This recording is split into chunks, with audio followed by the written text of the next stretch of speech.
I guess I'll just burn it all.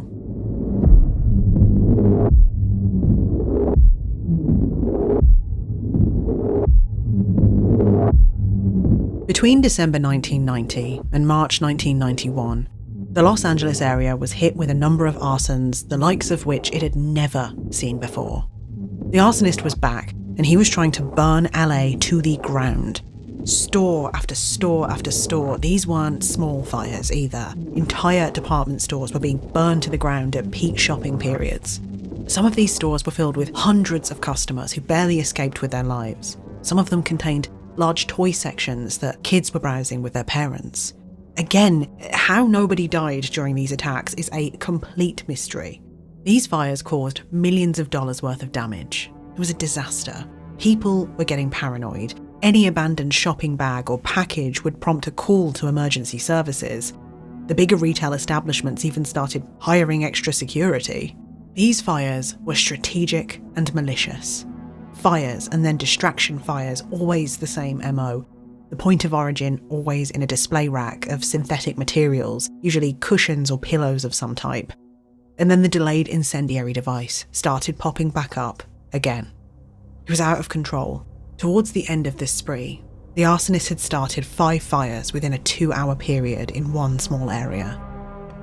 And if you're exasperated right now, don't worry. Do you remember how I said that communication between departments just wasn't that great back then? Well, it turns out if you burn enough buildings to the ground, that'll change. I guess it should come as no surprise to anyone that while setting fires near an arson investigators conference will certainly get you some attention, going on a full-on GTA-style timed rampage mission in central Los Angeles is going to get you the full 5 stars. So welcome back again to the ATF, the Bureau of Alcohol, Tobacco and Firearms, the big guns, the folks that investigate at the city and state level with the big fires, especially if it entails arson for profit or organised crime. Their focus is on the multi-jurisdictional stuff, and they're brought in when special agents needed to work a big case. And oh boy were they needed. In early 1991, in response to these fires, a new task force was created, and with that, the coin tosser received his final name, the Pillow Pyro. Now, to be fair, the Pillow Pyro Task Force, as they were known, hadn't connected the most recent fires with any of the other fires that I've mentioned, but they will.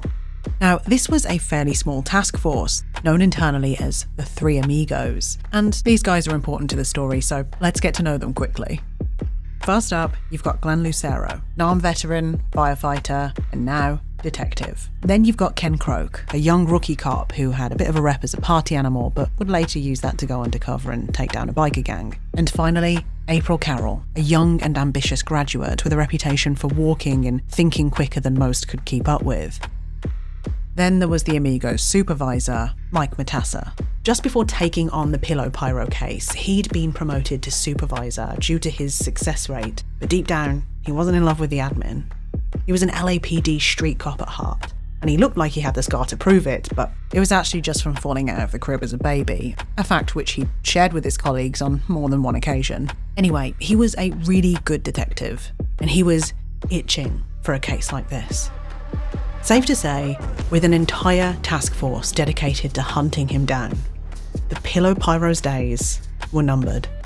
There was no more hiding. It was time to find out who this monster really was.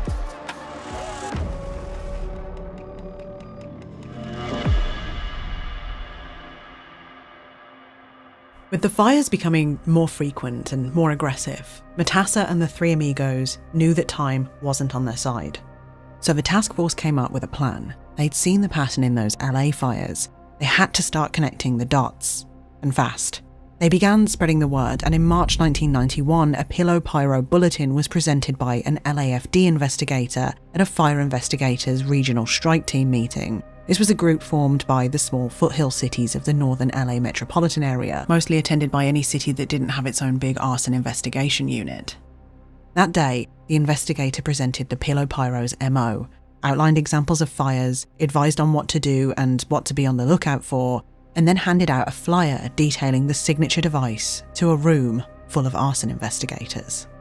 Now, most attendees sat there and listened dutifully, another day, another meeting, but as soon as those flyers were handed out, one of those attendees felt his blood run cold. It was Scott Baker, arson investigator from the California State Fire Marshal. He'd seen that device before. 4 years ago in Fresno, he and Marv had discussed it to death. And now, here it was, on a piece of paper, right in front of him. He wanted to speak up there and then, but he had to stop himself. It hadn't exactly been the most well-received theory back then, and if Marv was right, Scott may be sitting in a room with the arsonist right now.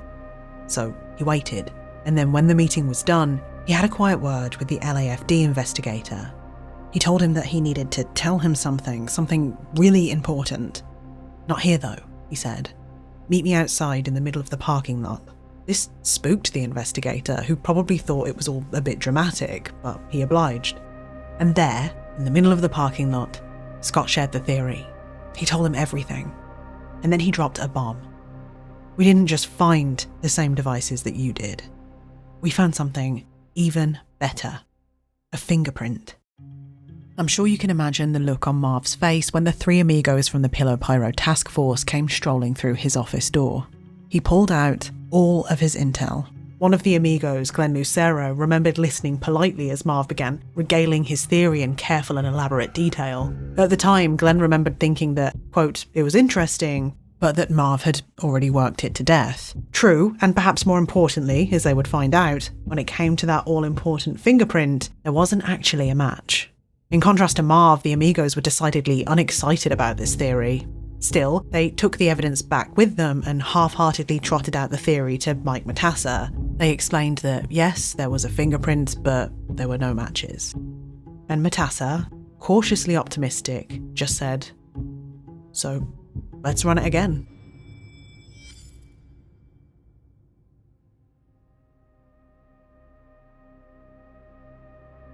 And just like that, the fingerprint was being run through a much more enhanced process, using newer techniques that were more reliable.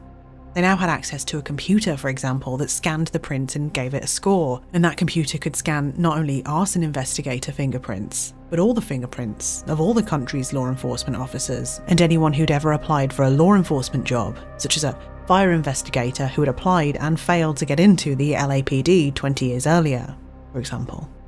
And I'm sure you can probably guess what happened next. The computer found a match. There it was, clear as day. April remembers having to sit down as she was told. I have the results here for the 1987 Bakersfield fire. Listen, we have a really weird result here. You ought to tell your arson investigators to keep their mitts off the evidence. It was touched by John Leonard Orr, left ring finger. Isn't he an arson investigator up in Glendale? John Leonard Orr, the well-respected arson investigator from Glendale that you'd met at the beginning. The man who had first come up with the theory of the lone arsonist. The man who had convinced his police partners to chase the arsonist all over town. The man who had been so insistent that the fire at Ole's was arson. Nobody could believe what they were hearing. There had to be some kind of explanation. John Orr, of all people, he was a leader in his field. Everyone knew about his success rate in finding the point of origin. At the time, they were all thinking that there had to be a mistake. Maybe the computer got it wrong. So they spoke to Marv and they asked him, "Is there any way that anyone other than you could have touched that paper in a professional capacity?" To which Marv answered unequivocally, "No." It was exactly as they had expected. Why would John be an investigator at a Bakersfield fire 2 hours from his jurisdiction in Glendale?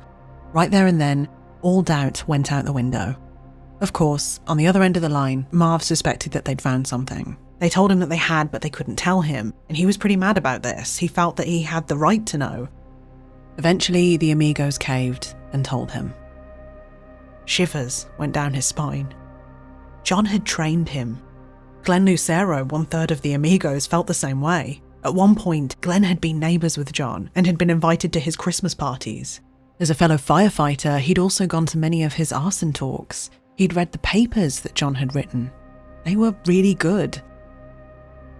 Now, you might imagine that this would be a smoking gun. There would be no way that John would be able to explain this, and so he would immediately be arrested and charged. But that isn't quite how it worked. Remember, the Pillow Pyro Task Force only knew about the most recent LA fires, and now the string of fires at the 1987 arson conference. They didn't know about anything else. But of course, they knew there would be more. They now had to start looking at every other suspicious fire, which meant that they had to start digging through other departments' files, only alerting those who absolutely had to know, certainly not John. They didn't know it then, but they were looking down the barrel of more fires than they could have ever possibly anticipated. This case was about to go deep, because the coin tosser fires, the Frito Bandito fires, Ole's hardware store, were all John. With the depth and complexity of this case, they needed time. Better still, with the notorious difficulty in compiling solid evidence in cases of arson is a prosecuting attorney's nightmare, they ideally needed to catch him in the act. So more people would have to be brought onto the task force. And on top of that, they needed to start tracking him. So they applied for a court order to stick an electronic tracking device to the bottom of his car. And when they were granted one a few weeks later, they began planning for a stakeout. And their timing couldn't have been better, because in a few days, John would be attending another arson investigators conference. And I'm sure not a single one of them had any clue as to the very, very strange game they were about to play. 682